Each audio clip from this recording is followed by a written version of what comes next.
ഇതില് വിവിധ ഭാരതി കിട്ടില്ലേ? ഏതില്? ഈ റേഡിയോയില്. അതിനിത് റേഡിയോ ആണെന്ന് ആര് പറഞ്ഞു? ഇത് ശ്രുതിപ്പെട്ടിയാ. ഒരു സംശയം ചോദിച്ചതിനെന്താ അത്ര ചിരിക്കാൻ? നമുക്കിപ്പോ ക്ലാസ് ഇല്ലേ? ഉണ്ട്. എങ്കിൽ പിന്നെ മണ്ടത്തരം വിളമ്പാതെ അങ്ങോട്ട് പോയിക്കൂടെ? അതെനിക്കറിയാം, പ്രത്യേകിച്ചാരും പഠിപ്പിക്കണ്ട. ഗ്രൗണ്ടിൽ കുട്ടികളെല്ലാം സെറ്റായിട്ട് ഞാൻ ചെന്നാ മതിയല്ലോ. അപ്പൊ ക്ലാസ് കഴിഞ്ഞിട്ട് വേണം.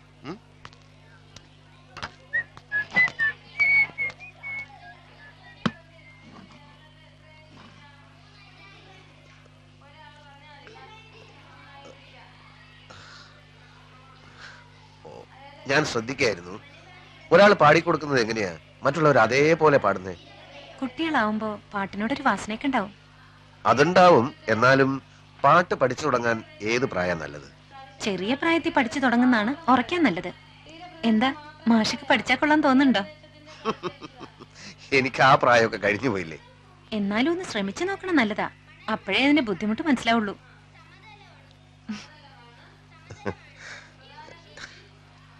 ടീച്ചറെ ഹെഡ്മാസ്റ്റർ വിളിക്കണം.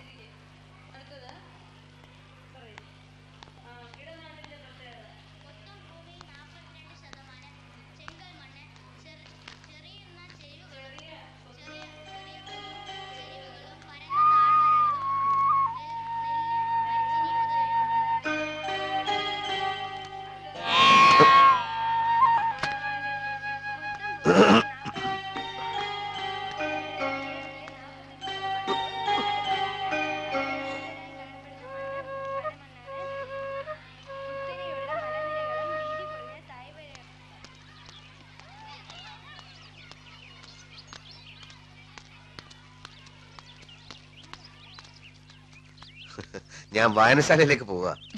ജനറൽ ബോഡി മീറ്റിംഗ് ഉണ്ട്. വായനശാലയുടെ സെക്രട്ടറി ഞാനാ. ടീച്ചർക്ക് ഞങ്ങളുടെ നാടൊക്കെ ഇഷ്ടപ്പെട്ടോ? ആ, നാട് കൊള്ളാം. എന്ന് വെച്ചാൽ നാട്ടുകാർ കൊള്ളൂലെന്നാണോ? എന്ന് ഞാൻ പറഞ്ഞില്ലല്ലോ. ധ്വനി ഉണ്ടായിരുന്നു. ഏയ്, അതുപോട്ടെ, ഒരു കാര്യം പറയണമെന്ന് വിചാരിച്ചിരിക്കുകയായിരുന്നു. ഇത്തവണത്തെ ഓണാഘോഷം ഗംഭീരമാക്കാനാണ് ഞങ്ങളുടെ പരിപാടി. ടീച്ചർക്ക് സ്റ്റേജിൽ പാടാനൊരു ചാൻസ് തരട്ടെ. ഞാനാണല്ലോ സെക്രട്ടറി. താങ്ക്സ്. അത് വേണ്ട. അതെന്താ?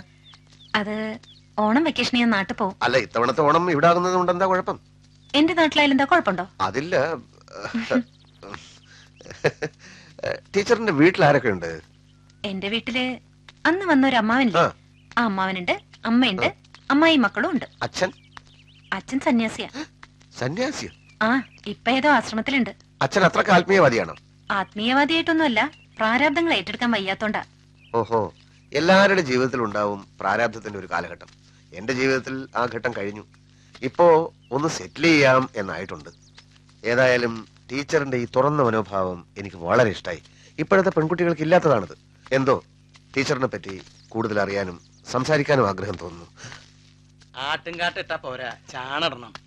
അല്ലെങ്കിൽ ടീച്ചർ നടന്നോളൂ. എനിക്ക് ഇവിടെ ഒരു സ്ഥലത്ത് വായനശാല അവിടെയല്ലേ? വായനശാലയിലേക്ക് നാളെ പോയാലും മതി. അപ്പൊ ജനറൽ ബോഡി മീറ്റിംഗ്? ഞാനാണല്ലോ സെക്രട്ടറി. മീറ്റിംഗ് മാറ്റാം. പുഴുക്കേടുണ്ടെങ്കിൽ വെട്ടിക്കളയടോ.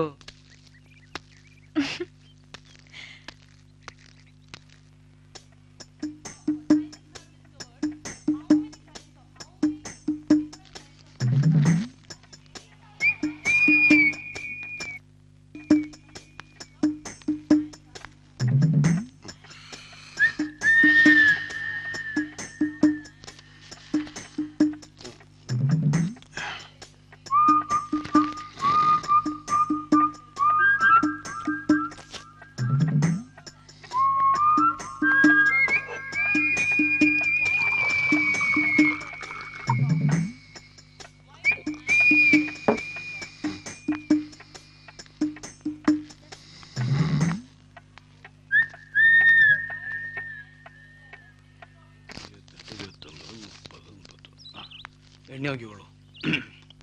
എന്താടോ പതിവില്ലാതെ ഈ വഴിക്ക്? ഞാൻ പറഞ്ഞില്ലേ, മരുമോന്റെ വീട് പണി നടക്ക ടൗണിലേ. നേരിട്ടൊരു കണ്ണ് വെച്ചില്ലെങ്കിൽ അറിയാലോ. നാളെ എന്തായാലും സ്കൂളിലേക്ക് ഒന്ന് ഇറങ്ങണമെന്ന് ഞാൻ ഇപ്പൊ കുഞ്ഞോട് പറഞ്ഞോളൂ. താൻ ഇങ്ങനെ പിണങ്ങിയിരുന്നാ എങ്ങനെയാ? താൻ അവിടെയുള്ളതല്ലടോ എന്റെ ധൈര്യം. ഒന്നുകിൽ ആ തടിമാടനെ അവിടുന്ന് പറഞ്ഞു വിടാനുള്ള വഴി ആലോചിക്കണം, അല്ലെങ്കിൽ ആ മൂരിക്ക് മൂക്കയാടണം. ആരുടെ കാര്യ താനീ പറയണേ? ആ തീറ്റി പണ്ടാരം പീട്ടി മൂക്കുമുട്ട തിന്നുക, സ്റ്റാഫ് റൂമിൽ ഇരുന്ന് ഉറങ്ങുക, മറ്റു ടീച്ചേഴ്സിന് ശല്യം ഉണ്ടാക്കുക. ഉറങ്ങണ ആളെങ്ങനെയാ ശല്യം ചെയ്യണേ? ഉറങ്ങാന്ന് വെച്ചാൽ ഇടക്കിടക്ക് ഉണരുമല്ലോ, അതൊരു ശല്യല്ലേ? ഏതായാലും നാളെ ഞാൻ അങ്ങോട്ട് വരുന്നുണ്ട്. ഒന്ന് പേടിപ്പിക്കാം. കുറച്ചു ദിവസത്തേക്ക് ഒരു സമാധാനം ഉണ്ടാവും. ഭഗവാനെ, ഭക്തവത്സല കാത്തു രക്ഷിക്കണേ.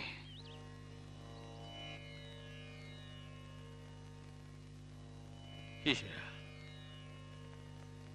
കയ്യിലേന്തിയ വിളക്കിനേക്കാൾ പ്രകാശപൂർണമായ ആ സാന്നിധ്യം എന്നെ സ്വപ്നം കാണുന്നവനാക്കി. എപ്പോഴുമുള്ള സാമീപ്യത്തിനായി എന്റെ മനസ്സ് തുടിച്ചു. കണ്ട അമ്മയും മോളും അല്ലാന്ന് ആരെങ്കിലും പറയൂ? നിർമ്മല വന്നേ പിന്നെ കുഞ്ഞിക്ക് സ്വർഗം കിട്ടിയ മാതിരിയാ.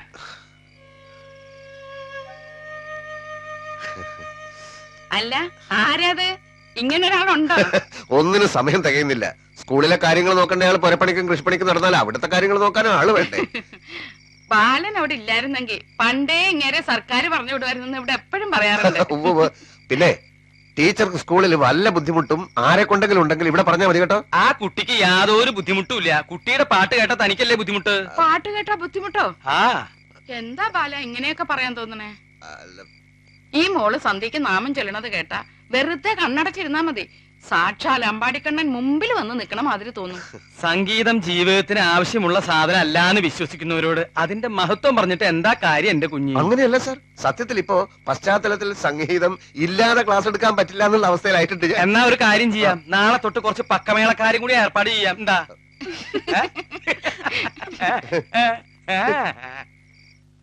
ആ നിമിഷത്തിന്റെ നിർവൃതിയിൽ ഞാൻ ഒരാവണി തെന്നലായി മാറി. ഇതെന്ത് പറ്റി? ഏ? അല്ല, ഇന്ന് എന്ത് പറ്റിയെന്ന്? നീ കുറച്ചു കാലം സംഗീതം പഠിച്ചില്ലായിരുന്നോ? അതെ. പിന്നെന്താ നിർത്തിക്കളഞ്ഞത്? ചേട്ടൻ പറഞ്ഞിട്ട്. ഞാനങ്ങനെ പറഞ്ഞോ? ആ. പറയാൻ പാടില്ലായിരുന്നു. ഏ? സംഗീതത്തിന്റെ വശ്യത തിരിച്ചറിയാൻ വൈകിപ്പോയതാണ് എനിക്ക് പറ്റിയ തെറ്റ്. നിനക്ക് ഇനിയും സംഗീതം പഠിക്കണമെന്ന് മോഹമുണ്ടോ? ഇനി അതിനൊക്കെ കാശ് ചെലവാക്കിട്ട് വല്ല കാര്യമുണ്ടോ? കാശ് ചെലവില്ലാതെ പഠിക്കാൻ സാധിച്ചാലോ? അതെങ്ങനെ? അത് ദൈവം കനിയണം. ദൈവം കനിയുമെന്ന് വിചാരിക്കാം, അല്ലേ?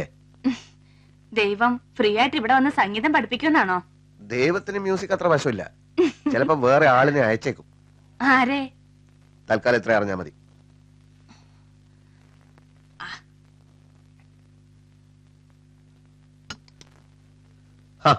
കഴിഞ്ഞില്ലേ ഇതുവരെ? ഹൈ, ഇന്നത്തെ നേരത്തെ ആണല്ലോ. ഇന്നിത്തിരി നേരത്തെ പോകേണ്ട ദിവസമാണ്. കഴിക്കാൻ എടുക്കട്ടെ? വേണ്ട, കഴിക്കാൻ നിന്നാലേ ശരിയാവില്ല.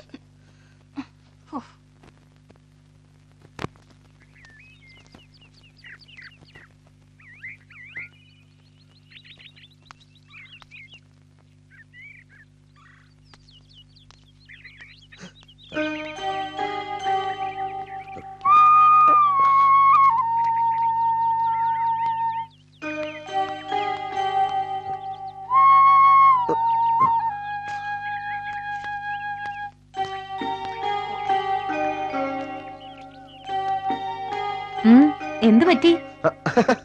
ചെരുപ്പിന്റെ വാറ് പൊട്ടിയോ? പൊട്ടാറായി, പക്ഷെ പൊട്ടിയില്ല.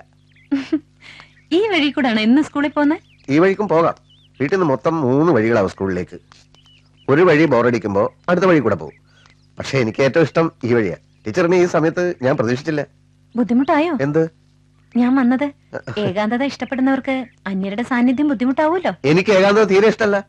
എനിക്ക് പേടിയാ. ക്ലാസ് മുറിയിൽ എന്നെ ഓടിച്ച പോലെ ഈ വഴി കൂടലിന്റെ യാത്രയും. ടീച്ചർ ഇപ്പോഴും അത് മനസ്സിൽ വെച്ചോണ്ടിരിക്കുകയാണ്. സത്യം പറഞ്ഞാൽ സംഗീതം എന്റെ ജീവനാണ്.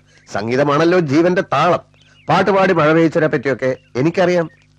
പക്ഷെ ടീച്ചർ, നമ്മൾ ഈ കുട്ടികളെ സ്വരങ്ങൾ പഠിപ്പിക്കേണ്ട കാര്യമുണ്ടോ? മുഴുവൻ പഠിപ്പിക്കുന്നതിന് മുമ്പ് കുട്ടികൾ സ്കൂൾ വിട്ടു പോകും. ലളിത സംഗീതമല്ലേ ഒന്നുകൂടെ നല്ലത്? സ്വരങ്ങളാണല്ലോ സംഗീതത്തിന്റെ അടിസ്ഥാനം. അതെ, അതെനിക്കറിയാം. എങ്ങനെ അറിയാം? സംഗീതം പഠിച്ചിട്ടുണ്ടോ? പല പല തിരക്കുകൾക്കിടയിലും പഠിക്കാൻ കഴിഞ്ഞില്ല. ഈ ടീച്ചേഴ്സ് അസോസിയേഷൻ, ജനകീയ ആസൂത്രണം, സഹകരണ ബാങ്ക്, വായനശാല, മുനിസിപ്പാലിറ്റി കോർപ്പറേഷൻ, അങ്ങനെ 100 കൂട്ടം പ്രശ്നങ്ങളാ. എന്നാൽ സംഗീതം ഞാൻ പഠിക്കും. തോന്നുന്നില്ല. അതെന്താ? സംഗീതം വഴങ്ങുന്നവരെ എനിക്ക് കണ്ടാലറിയാം.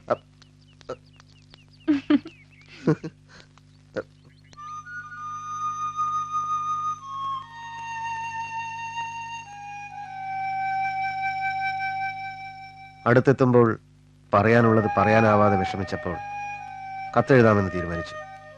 എന്റെ ആദ്യത്തെ പ്രണയലേഖനം. പക്ഷെ ഇക്കാര്യം മറ്റാരെങ്കിലും അറിയുമോ എന്ന ഭയം, ഇതൊരു കൗമാരപ്രായക്കാരന്റെ ബാലിശമായ ഏർപ്പാടല്ലേ എന്ന ചിന്ത എന്നെ അലട്ടാതിരുന്നില്ല.